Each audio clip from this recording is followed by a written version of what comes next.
안녕하세요, 여러분. 네, 컴퓨터 일반 반풀집입니다. 이번에는 우리가 소프트웨어 공학 1번 문제부터 진행하도록 하겠습니다.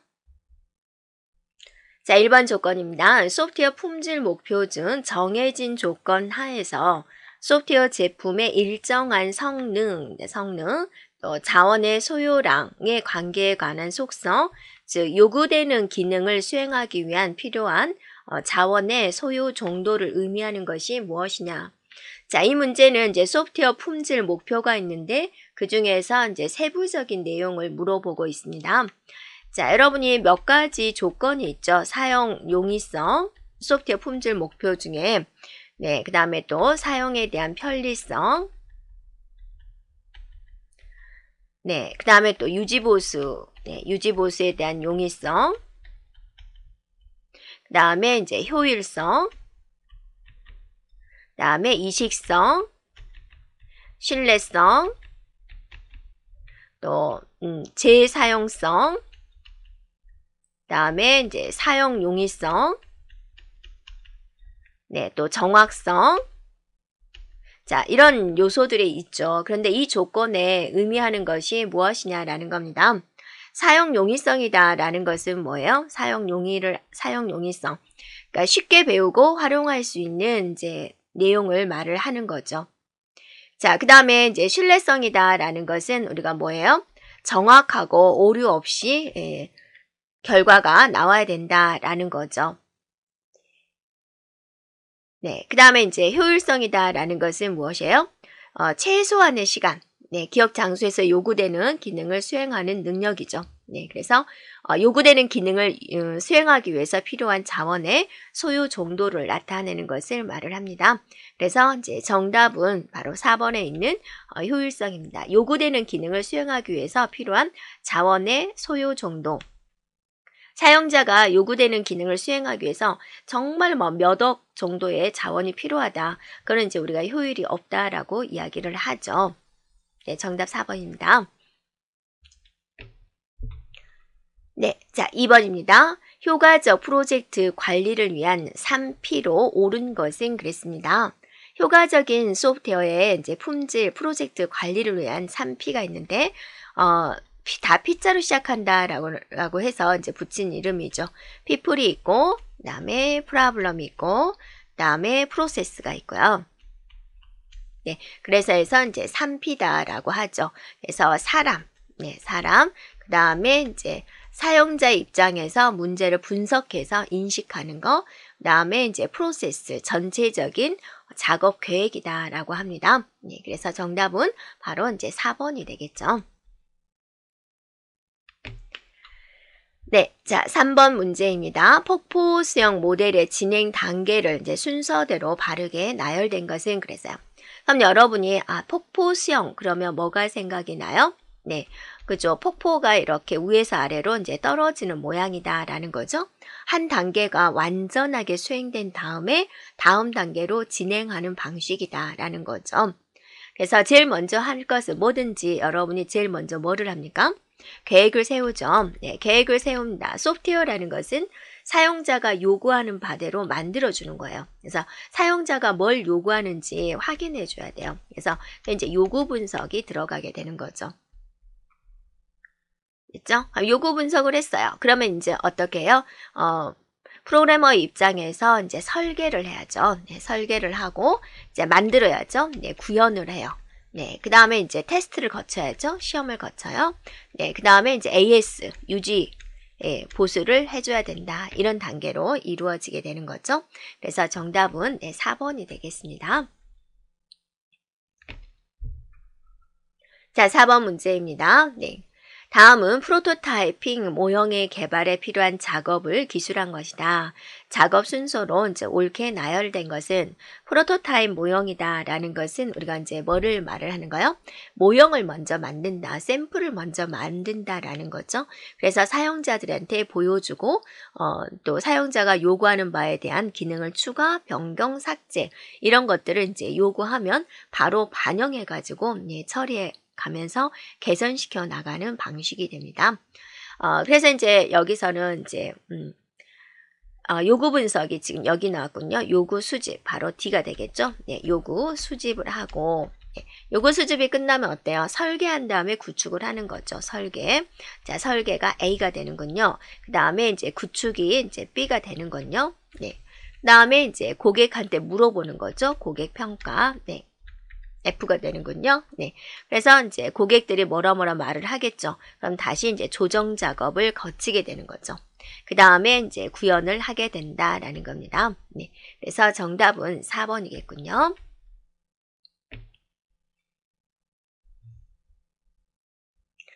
자, 5번입니다. 나선형 모형에 대한 설명 중 옳지 않은 것은 그랬습니다.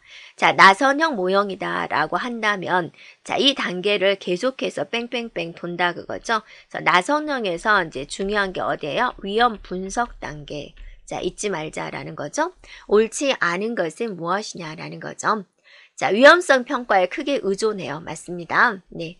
그래서 만약에 이제 그 위험을 발견하지 못하면 이제 엉뚱한 방향으로 가버릴 수가 있고, 계속해서 돌기 때문에 소규모보다는 대규모 시스템 개발에 적합한 방식이다라는 거고, 자, 여러 번의 개발 과정을 거쳐서 점진적으로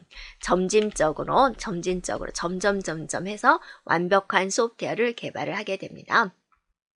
그 다음에 이제 작업에 대한 순서는 좀 단계가 많은데요. 단계가 4단계만 이렇게 이루어지게 되는 거죠. 이렇게요. 네. 그래서 나선형 모델의 이제 개발 단계는 어떤가요? 계획 수립을 하고, 그다음에 이제 위험 분석을 하고, 네. 그다음에 이제 개발을 하고, 네, 그 다음에 이제 고객 평가를 갖는 거죠. 고객 평가. 네, 그 다음에 또 진행하고 이렇게 하는 거죠. 그래서 틀린 것은 바로 4번이겠군요. 자, 5번입니다. 네, 6번입니다. 네. 네, 여러 번의 개발 과정을 거쳐서, 네, 완벽한 최종 소프트웨어를 개발하는 점진적 모형으로서 보엠이 제안한 소프트웨어, 네, 생명 주기 모델은 무엇입니까? 라고 그랬습니다. 점진적으로 이렇게 계속 간다라는 거죠. 자, 이게 뭐예요? 바로 나선형 모형이다 라는 겁니다. 자, 1번에 나와 있는 4GT라고 있습니다. 이거는 이제 뭐냐면 이제 4세대, 네, 4세대 언어를 이용하는 이제 모델이 되겠습니다. 2번, 3번, 4번은 이제 여러분이 해봤죠. 나선형은 이렇게 보엠이 제안한 것, 그래서 이제 4단계 과정을 점진적으로 이제 진행하는 모형이 되고, 폭포수형 모델은 뭐예요? 앞 단계를 완전하게 수행한 다음에 다음 단계로 수행하는 방식. 네, 프로토타입은 뭐예요? 네, 모형을 만들어서 네, 진행하는 방식, 그렇게 되는 거죠. 자, 그 다음에 이제 7번입니다. 네, 소프트웨어 생명 주기 모형 중 이제 여기서 설명하는 것이 무엇에 해당될까? 여러분한테 이제 맞춰보세요라는 거죠. 고객과의 의사소통을 통해서 여기가 나왔네요. 위험 분석이라는 용어가 나왔죠. 계획 수립, 위험 분석, 구축, 평가 몇 단계요? 이런 4단계의 과정을 거쳐서 이제 한다. 가장 큰 장점인 위험 분석이다. 그럼 여러분 이제 답 나올 수 있겠죠. 그래서 위험 요소들을 하나씩 제거해 감으로써 완성도 높은 소프트웨어를 만들 수가 있다. 반복적으로 이루어진다. 비용이 많이 들고 시간이 많이 들어서 대규모 프로젝트, 큰 시스템을 구축할 때 유리하다. 자, 이것에 해당되는 것이 바로 뭔가요? 네, 뭐예요? 나선형 모형이 되죠. 나선형. 네. 그래서 정답은 몇 번이에요? 네, 3번이겠군요. 라는 겁니다. 자, 이제 8번입니다. 네, 나선형 모형에서 네, 단계별로 수행하는 작업 순서로 옳은 것은, 자, 나선형의 단계 4단계가 있죠. 자, 여러분이 이렇게 해서, 자, 이렇게 돌리는 거 해봤죠. 네. 자, 여기에 제일 먼저 뭐를 하죠? 계획을 수립을 하는 거죠. 계획 수립. 네. 그 다음에 이제 뭘 하나요? 위험 분석이죠. 네, 위험 분석. 네. 그 다음에 뭐를 하죠? 네, 개발을 하죠. 네. 그 다음에 뭐를 하죠? 평가를 하죠. 고객 평가를 거치게 됩니다. 자, 이런 순서대로 이루어진 게 무엇이냐? 바로 이제 2번이 되겠군요.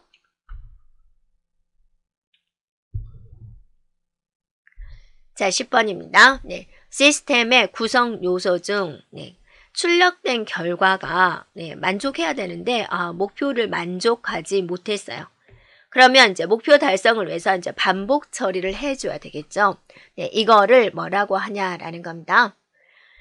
자, 뭐라 그러죠? 바로 피드백이다. 용어에 대한 설명입니다. 피드백이다라고 합니다.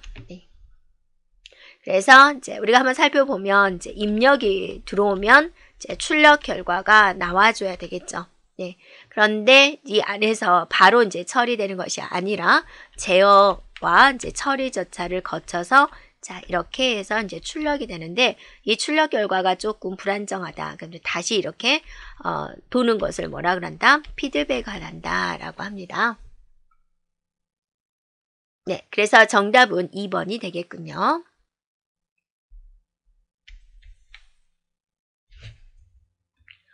자, 10번 문제입니다. 소프트웨어 공학에 대한 설명 중 거리가 먼 것은 그랬습니다. 먼 것. 자, 1번에 보면 소프트웨어인데 이거 공학의 개념을 이제 도입을 했다라는 거죠. 그래서 소프트웨어를 만들 때 좀 더 체계적으로 만들자라는 거죠.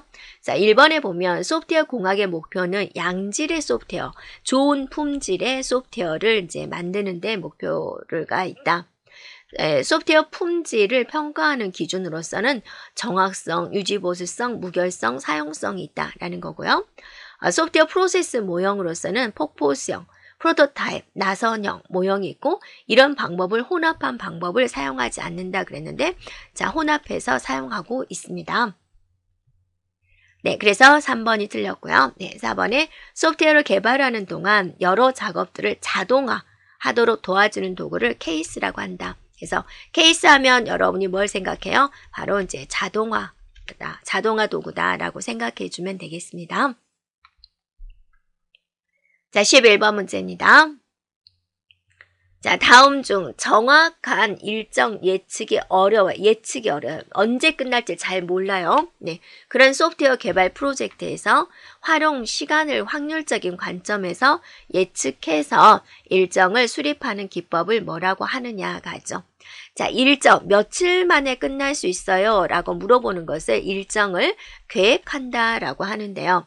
여기에 종류에 여러 뭐 있어요? WS가 있고 PERT, CPM이 있고 그 다음에 이제 간트 차트 이런 것을 이제 활용해서 만드는 거죠. WBS는 어떤 방식? 여러분 그림 생각나요? 자, 이런 식으로 이제 쪼개가지고 이게 이제 며칠 만에 끝나냐라는 걸 알아내서 모으면은 이제 며칠 만에 끝낸다라는 것을 알아내는 거죠. 자, PRT, CPM은 이제 각 작업마다 이제 며칠 만에 끝내는지 선행 작업, 여유 기간 그런 것들을 이제 명시를 하는 건데 PRT하고 CPM을 이제 구분을 하면 PRT는 이제 일정에 대한 예측이 좀 어려운 경우에 선택을 하고 CPM은 특정한 일을 수행하는데 일정을 이제 정확하게 알고 있을 때 선택하는 겁니다. 그래서 문제에서 말하는 것은 이제 바로 PERT가 되겠습니다. 3번입니다.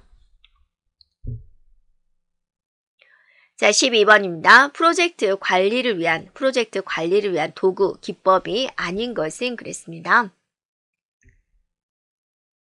자, 여기서 이제 보면은 이제 여러분이 PERT, CPM이 있고요. 그 다음에 이제 간트 차트가 있고요. 그 다음에 WBS가 있고요. 자, 이런 것들은 어쩔 때 사용이 되죠? 자, 일정을 계획을 할 때 사용이 되는 거죠. 이렇게요.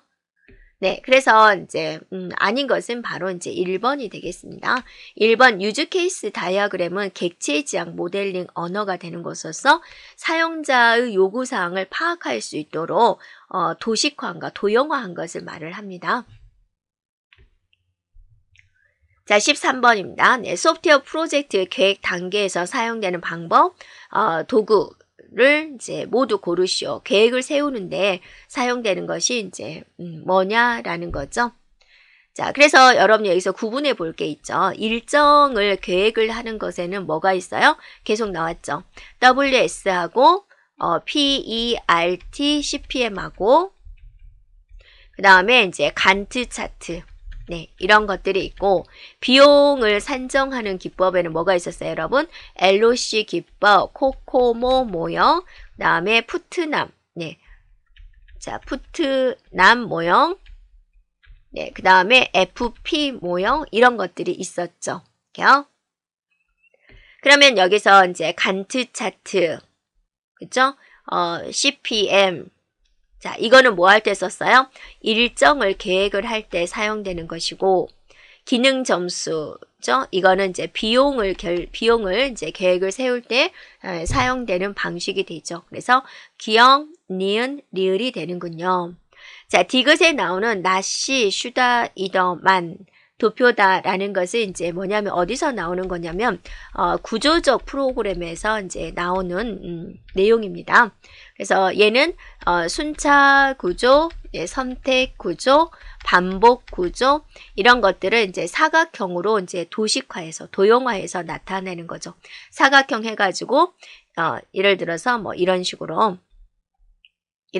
해서 여기 이제 조건을 쓰고 조건이 참이면 수행될 거, 거짓이면 수행될 거 이런 식으로 나타내는 것이 이제 나시 슈다이더만입니다. 네, 그래서 정답은 뭐가 되겠습니까? 바로 기역, 니은, 리을이 나와 있는 3번이 되겠군요. 자, 14번입니다. 네, 예측된 총 라인 수 이거를 만들어야 돼요. 자, 5만 라인을 지금부터 만들어야 돼요. 근데 개발에 참여할 프로그래머는 5명이에요.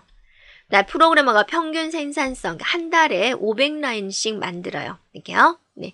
그러면 한 사람이서 500라인을 만드니까 5명이니까 네. 자, 5명이니까 몇 라인을 만들어요? 500 곱하기 5명 이렇게 해주면 되죠. 5명에서 500라인을 이제 한 달에 만든다 그거죠. 그럼 우리가 만들어야 될 게 이거니까 이걸 만들려면 자, 몇 달이 걸리느냐 5만을 만들려면 얼마가 걸리느냐라는 거죠. 그래서 계산해보면 어때요? 20이 생기나요? 20. 그래서 20개월이 걸린다. 3번이 되겠습니다. 자, 15번입니다. 네, 소프트웨어 비용 산정 기법 중 개발 유형으로 자, 이런 식으로 구분하는 것이 무엇이냐라고 그랬습니다. 그럼 여러분이 비용 산정 기법에는 어떠한 것들이 있지? 라고 이제 생각을 해봐야 되겠죠. 그래서 LOC 기법이 있고요. 네, 코코모 모형이 있고요. 네, 그 다음에 푸트남 모형이 있고요. 네, 그 다음에 이제 FP 모형이 있고요. 자, 이런 것들이 있죠. 그래서 LOC 기법은 라인이죠. 원시 코드의 라인 수를 이용해서 산정하는 기법이 되는 것이고요. 그 다음에 이제 푸트남 모형은 이제 소프트웨어 생명 주기 전 과정 동안에 사용된 노력의 분포를 가정해서 보여주는 거죠. 그래서 생명 주기 예측 모형이다라고도 하고요. 그 다음에 이 코코모 모형이 대표적인 비용 산정 기법으로서 원시 프로그램에 대한 규모를 가지고 예측하는 기법이 되는 거죠. 그래서 조직형이다. 그러면 이제 5만 라인 이하를 말을 하고 일괄 처리, 이제 사무 처리용을 사용이 되는 거고 이제 반분리형이다. 반분리형은 이제 30만 라인 이하로서 운영체제나 데이터베이스 관리 시스템을 개발하는데 이제 사용이 되고, 그 다음에 이제 내장형이다. 그러니까 30만 라인 이상. 있죠? 신호기 제어 시스템, 미사일 유도 시스템, 실시간 처리 시스템, 이런데 이제 활용이 되는 거죠. 그래서, 정답은 바로 이제 코코모 모형이 되겠습니다. 코코모 모형이 몇 번에 있어요? 네, 2번에 있군요. 이렇게요. 자, FP는 이제 기능 점수죠. 네, 그래서 소프트웨어 기능에 대해서 이제 요인별로 가중치를 부여를 하고 또 그 가중치를 합산해 가지고 총 기능 점수를 이제 산출하는 기법이 됩니다. 자, 다음 문제입니다. 요구 분석에 대한 설명으로서 옳지 않은 것은 그랬습니다. 요구 분석이다라는 것은 요구하는 거죠. 누가 요구하는 거예요? 프로그램을 이제 소프트웨어 개발을 의뢰한 사람이 이제 요구를 하는 거죠. 그래서 뭘 요구하는지 잘 분석을 해야 되겠죠. 자, 설명 중 옳지 않은 것은 무엇일까? 자, 1번에 보면 각 요구사항은 네, 각 요구사항, 사용자가 무슨 말을 하는지 요구사항을 명확하고 구체적이고 정확하고 검증이 가능하도록 네, 정의되고 기술되어야 된다라는 거고요. 자, 요구사항은 고품질의 소프트웨어를 개발을 해야 돼요. 요구사항을 제대로 분석을 하지 못하면 소프트웨어 개발을 실패를 하게 됩니다. 자, 그 다음에 3번에 보면 고객과 개발자가 서로 당연한 것으로 인정하는 요구사항은 생략해도 된다. 자, 이 당연하다라고 생각하는 게 A하고 B가 생각하는 바가 다른 거죠. 네, A는 밥을 먹을 때는 항상 깨끗한 그릇으로 하고 밥을 먹고 난 다음에는 항상 그릇을 씻어야 된다라고 생각하고 B는 또 먹을 그릇인데 뭐하러 씻느냐, 그냥 먹으면 되지 않느냐. 자기는 평생 이렇게 살아왔으니까 서로의 이제 당연하다라고 생각하는 게 다르죠. 네, 그래서 반드시 모든 것은 이제 문서화 시켜야 된다라는 겁니다. 그래서 3번이 틀렸죠. 자, 4번에 보면 요구사항은 크게 기능적인 요구사항, 성능, 신뢰성, 가용성, 보안성, 안전성 등의 비기능적 요구사항으로 분류를 한다. 맞습니다. 네, 정답 3번이군요. 자, 다음 문제입니다. 네. 소프트웨어 내의 처리 공정과 이들 간의 자료 흐름을 그래프 형태로 도형화한 구조적인 분석 기법은 무엇이냐라고 그랬습니다. 자, 구조적인 분석 기법에는 여러분 어떤 게 있나요? 네. 네, 자료 흐름도가 있고요. 네. 그 다음에 이제 자료 사전이 있고요. 그 다음에 이제 소 단위 명세서가 있고요. 그 다음에 이제 개체 관계도, 네. 네, 이러한 것들이 있습니다. 네, 문제에서 요구하는 것은 지금 뭐를 의미하는가요? 네, 자료 흐름에 대해서 이제 말을 하는 거죠. 자료 흐름. 정답은 1번이 됩니다. 이제 자료 흐름은 여러분이 어떠세요? 동그라미로 프로세스를 나타내고, 이렇게 이제 직선 2개로 저장소를 나타내고, 화살표로 자료 흐름을 나타내고, 그 다음에 네모는 단말을 나타내는 거죠. 그래서 전반적인 처리 공정의 과정을 이런 도형으로 이제 도형화시켜서 이제 표현하는 것을 말을 하죠. 자, 그럼 자료 사전 생각나요? 네. 자료에 대한 정의, 자료의 구성, 또 자료에 대한 반복, 또 자료에 대한 선택, 또 생략 가능한 자료, 자료에 대한 주석, 이런 걸로써 이제 표현하는 것을 말을 하죠. 그래서 자료 흐름도에 나타난 것을 더 자세히 기록할 때 쓰는 내용이 되고요. 자, 소단위 명세서다라고 한다면 이제 세분화된 자료 흐름대에서 최하위 단계 처리 절차를 기술한 것이다. 그래서 프로세스 명세도다라고도 이야기를 하고요. 개체 관계도다라고 한다면 얘는 어때요? 속성이다, 개체다, 그 다음에 이제 관계다. 자, 이런 것들을 이제 표현을 할 때 사용되는 겁니다. 자, 18번입니다. 다음 설명에 해당하는 것은 무엇이냐라고 그랬습니다. 세분화된 자료 흐름도에서 최하위 단계 프로세스의 처리 절차를 기술하는 것이다. 작성에는 서술하는 문장, 구조적인 언어, 의사결정나무, 의사결정표, 그래프 이러한 것들이 있다라고 그랬습니다. 자, 이것에 해당되는 것은 바로 무엇인가요? 네, 바로 앞에서 설명을 했죠. 이번에 이제 소단위 명세서다라는 겁니다. 자, 1번에 여러분 ERD 생각나나요? 네, ERD는 어때요? 네, 개념적 데이터 모델이죠. 네, 그래서 개체, 속성, 관계를 이용해 가지고 이제 표시를 하는 거고, 네, DD가 뭔가요? 네, 자료 사전이죠. 네, 그래서 네, 자료 흐름도에서 표시된 자료에 대한 정보를 좀 더 체계적이고 모아가지고 사용자들이 편리하게 사용할 수 있도록 만든 것이고요. 자, STD다라고 있는데요. STD는 이제 소프트웨어 시험 명세서입니다. 그래서 소프트웨어 시험 테스트 명세서가 됩니다. 네, 그래서 정답은 2번이 되겠습니다. 자, 자료 흐름도의 요소 중 다음 설명에 해당하는 것이 무엇이냐라고 그랬습니다. 자, 시스템에서 처리되는 자료의 흐름을 이제 추적을 합니다. 그 다음에 방향은 화살표로 표시합니다. 자료의 연관 관계를 나타냅니다. 라고 그랬습니다. 자, 자료 흐름도다 라고 해서 이제 DFD다 라고 하는데 이것의 기호가 몇 가지가 있죠. 동그라미 이제 이렇게 직선 2개, 화살표, 네, 사각형. 이 중에서 무엇이냐라는 거죠. 자, 이 동그라미는 우리가 뭐라고 하냐면 이제 프로세스다라고 하고 이거는 이제 자료 저장소다라고 이야기를 하고 화살표는 이제 자료에 대한 흐름이다. 그 다음에 이제 얘는 단말이다 라고 하는 거죠. 네.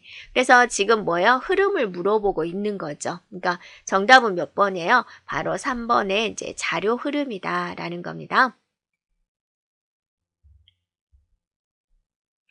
자, 20번입니다. 데이터 설계에 있어서 응집력에 대한 의미로서 이제 가장 적절한 것은 그랬습니다. 데이터 설계에 있어서 우리가 이제 독립성을 판단을 해주는데요. 이 독립성을 판단하는 기준에 뭐가 있냐면 응집도와 결합도가 있습니다. 그래서 프로그램에 관련된 내용들이 이 하나의 모듈의 명령어들의 관련성 있는 명령어들이 들어오면 우리가 응집도라고 하죠. 그래서 응고다, 응고, 응집도는 높아야 된다. 관련 있는 것이 이렇게 하나의 모듈로 들어와야 된다라는 것이고 결합도다라는 것은 이제 모듈과 모듈은 서로 관련이 없어야지 되는데 모듈과 모듈 간에 대한 관계성입니다. 그걸 이제 결합도다라고 하는 거죠. 그래서 결합도는 이제 낮아야지 이제 좋은 프로그램이다라고 이야기를 합니다. 그래서 이것에 관련된 것은 무엇이냐? 응집력이라는 것은 바로 독립적인 기능으로 잘 정의되어 있는 이제 정도를 의미하고 있습니다. 네, 정답은 3번이 되겠습니다. 네, 여기까지 진행하겠습니다.